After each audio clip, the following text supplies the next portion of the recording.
Hi guys, and welcome back to Phrozen videos. This is just a quick one today to talk about Phrozen's new coloured 8K resin. And this video has been sponsored by Phrozen, which means they sent me the resin in order for me to talk about. But there's actually a few things I do want to cover when it comes to these sponsored videos. A lot of the time we get flack online because, yeah, we're in a privileged position where companies will send us free stuff to talk about. But there's this horrible and incorrect opinion online that we will only say positive things because we risk relationships with companies.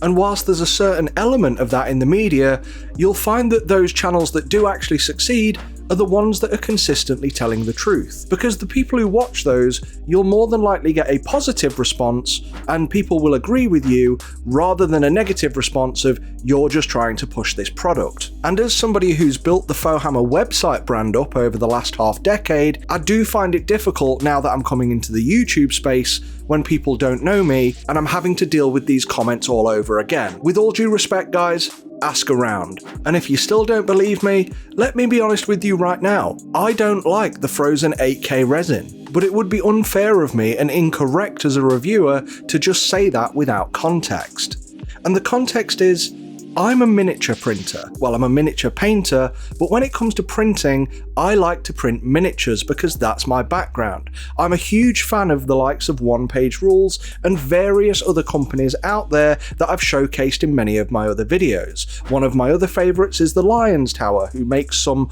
kind of Final Fantasy inspired miniatures. I've done some Halo miniatures. All of these things are things that I love. But when it comes to printing miniatures, these are more commonly used in war games and tabletop skirmish games. And this Phrozen 8K resin, regardless of the colour, I just personally find it too brittle for these to be used as tabletop pieces.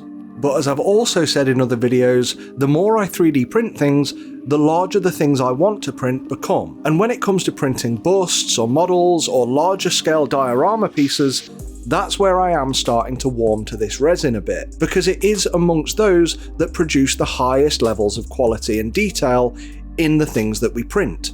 So what can I actually tell you about this resin? Well, in all honesty, when it comes to the quality, I can't tell a difference between them. The only difference I did see is a slightly increased or decreased exposure time in order to get the correct level of exposure for each of the different colours. So what's the benefit of getting the different colours? Well, if you're somebody who paints your models, there's absolutely nothing. Just get your hands on whatever you can get access to and then prime it and paint it as you normally would. It really doesn't matter at all.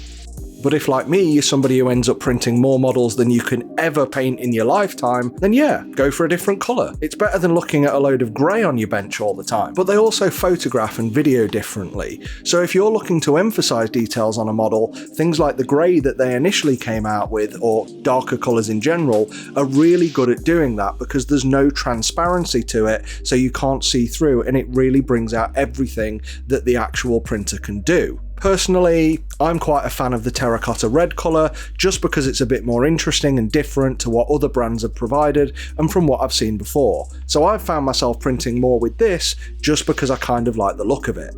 So as for picking which one you want, well, I suppose you can have a look at my reference guide as to what I found the exposure times were, but to be completely honest with you, this could have been a fluke due to variable temperatures because my 3D printer's in my garage. So just pick whatever you like the look of or what you can get access to. There you go, done. Product promoted. Thanks for watching guys, I really hoped you liked this video and found it informative. If you do like the content we put out and find it helpful in any way, even if we're telling you, well, nothing here, but it's nice to know nothing than some other lies that are spread online, then like this video and comment down below what you think about the different colours of printer resin. Anyway, that's all from me. Huge thanks to our patrons as usual. I'll see you guys next time. Phrozen out.